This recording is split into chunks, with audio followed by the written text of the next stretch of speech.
Ngerti ya?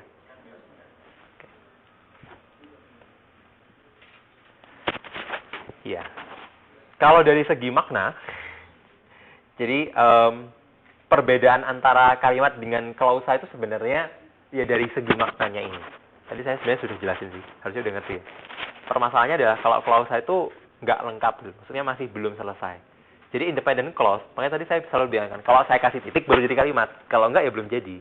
Kenapa? Kalau misalnya saya sedang berbicara, kalau nggak dikasih titik kan nggak jadi kalimat. Maksudnya masih ada lanjutannya, karena dia masih klausa.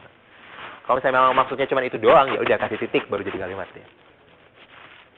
Apalagi yang dependent clause. Kalau dependent clause kan ada kata conjunction-nya ya, makin nggak utuh artinya. Oke? Beda utama antara kalimat dengan klausa adalah kalimat itu sudah utuh.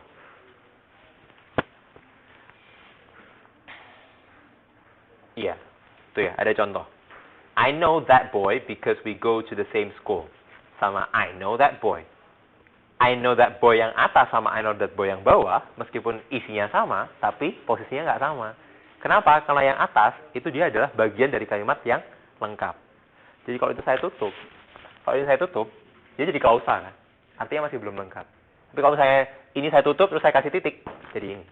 Sudah jadi kalimat. Ya? Oke. Tadi kita sudah mengklasifikasikan klausa. Kalau sekarang kita mencoba untuk mengklasifikasikan kalimat. Ada dua cara sih. Yang pertama itu dari jenisnya. Jadi kalau untuk kalimat, itu jenisnya ada 4 sebenarnya. Ini yang pertama sama yang kedua. Yang pertama adalah untuk kalimat yang paling dasar, namanya deklaratif. Jadi tujuannya adalah Anda ngomong sesuatu gitu, ngasih informasi sesuatu. Sebuah pernyataan. Ya. Yang tadi itu, saya sedang makan. Carol sedang bahagia, yaitu. Itu deklaratif. Maksudnya memberikan informasi. Ya. Kalau maksud dari kalimatnya itu adalah Anda ingin menanyakan informasi, maka dia masuk tipe yang kedua. Interrogative sentence. Itu ya. Lihat dari fungsinya aja. Kalau yang ketiga, itu namanya imperative sentence. Tadi kan memberikan informasi, menanyakan informasi. Kalau ini memberikan informasi tentang harus ngapain. Jadi ini adalah pengkhususan dari tipe yang pertama. Kalau yang pertama kan memberikan informasi. Ini memberikan informasi yang tentang sesuatu yang harus dilakukan. Alias adalah sebuah instruksi. Begitu. Kadang-kadang bisa juga menjadi sebuah permintaan. Sama aja tentang sesuatu yang harus Anda lakukan kan. Bedanya apa? Dikasih please. Sudah jadi. Bisa. Ajakan gitu ya.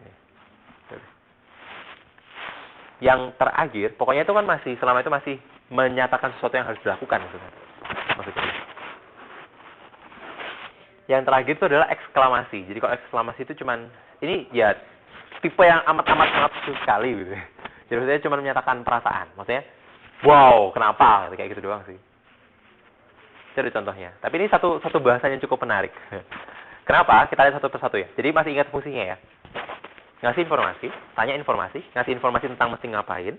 Sama yang terakhir, emosi, perasaan. Lihat yang pertama. Susunannya biasa aja, diakhiri sama tanda titik. No questions, right? Easy. Next, interrogative sentence. Remember that you switch the verb and the noun.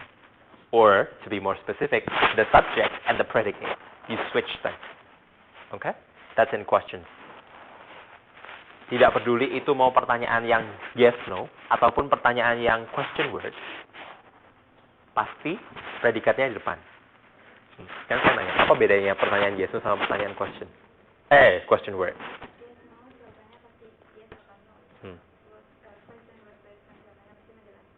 Menjelaskan. Oke. Sudah ngerti semua ya? Jadi selektor satunya tuh nggak nyogok gitu loh. Next. Jadi kalau imperative sentence itu sudah ada ya. Mau dikasih let's bisa. Tapi contoh yang sederhana aja.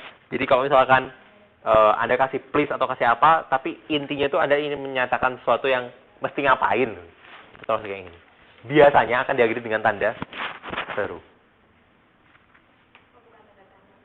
Bukan. Cuman pertanyaan saja.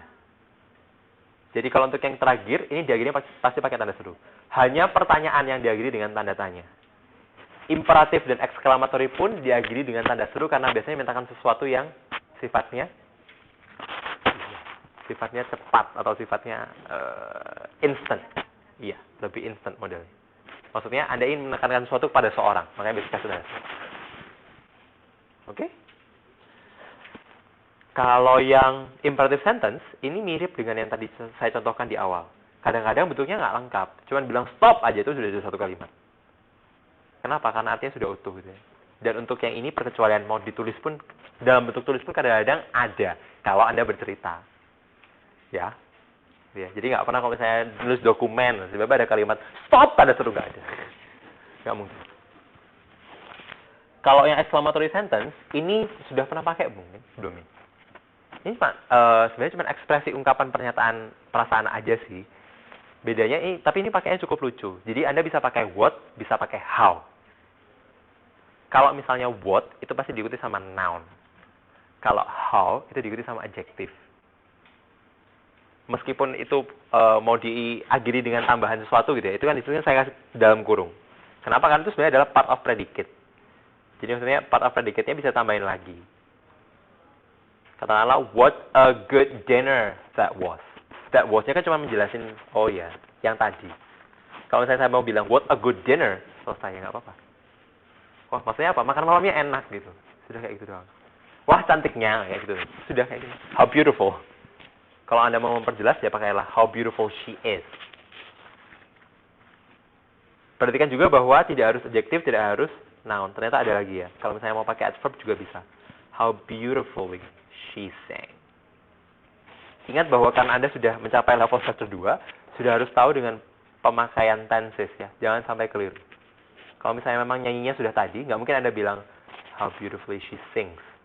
Kalau Anda bilang how beautifully she sings, itu berarti Anda nggak menjelaskan suatu event yang barusan kejadian. Melainkan Anda bilang secara umum dia nyanyinya bagus. Misalkan ada penyanyi gitu ya. Penyanyi favoritnya siapa? Coba saya tanya. Ya, Mbak Almeida mungkin. Avril Lavigne misalnya. Terus Anda mau bilang, oh how beautifully she sings. Gitu kan. Itu berarti Anda bilang Avril itu secara general memang nyanyinya bagus. Tapi kalau misalnya Anda barusan dari konser. Pernah kok konser nggak di Taiwan? Nggak pernah? Sudah saya mikir. Konser di kamar mandi. Kalau misalnya habis dari konser, anggaplah gitu ya. Suatu ketika Anda datang ke sebuah konser ya kan. Terus tadi penyanyinya bagus. Nah, terus Anda bilang, how beautifully she sang. Maksudnya tadi. Beda kan? Ya, jangan sampai salah ya. Artinya tidak sama. Questions? No? Next. Kalau tadi itu berdasarkan type, yang sekarang by number of full predication. Saya tahu ini berat, capek ya. Sudah bosan lihat saya.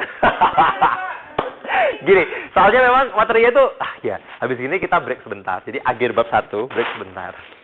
Ya, sabar, tahan sebentar. Kalau yang klasifikasi sentence kedua, kalau tadi kan berdasarkan tipenya apa? Maksudnya maunya menyatakan apa itu kalimatnya, ya kan? Fungsinya untuk apa? Kalau yang kedua itu berdasarkan number of full predication. Apa itu? Berdasarkan susunannya, komponen apa saja yang terdapat dalam kalimat tersebut. Masih ingat nggak tadi saya bilang, kalau klausa independent dikasih titik, dia akan sama dengan kalimat sederhana. Kenapa kalimat sederhana? Kok nggak kalimat yang lain aja? Kenapa nggak bisa jadi kalimat-kalimat yang lain harus simple sentence? Karena, ya kan, klausa itu nggak mungkin punya terlalu banyak predicate dan subjek. Gitu. Kalau sudah jadi punya terlalu banyak, itu sudah jadi satu kumpulan kalimat. Gitu ya. Klausa itu pasti predicate-nya tidak terlalu banyak. Oke. Ada contoh di situ ya. Teddy bought a house. Rati is happy. Itu contohnya. Kalau misalnya titiknya saya hapus, ya kan? Rati is happy because she met me. Bisa kan? Bisa kan? Jadi kalimat kompleks. Terus jadi kalimat compound. Apa itu kalimat compound? Salah, compound. Kompleks itu benar kompleks. Yang compound itu yang ini, bawahnya. Jadi kalau yang simple kan udah satu aja. Nah, kalau misalnya simple-nya saya taruh dua, gitu ya. Maksudnya disambung gitu ya. Ada lebih dari satu. Oh, salah. Yang ini. Maaf, sebentar. Ada yang ini. Jadi, dua simple sentence saya gabung. Itu jadi compound sentence. Oke.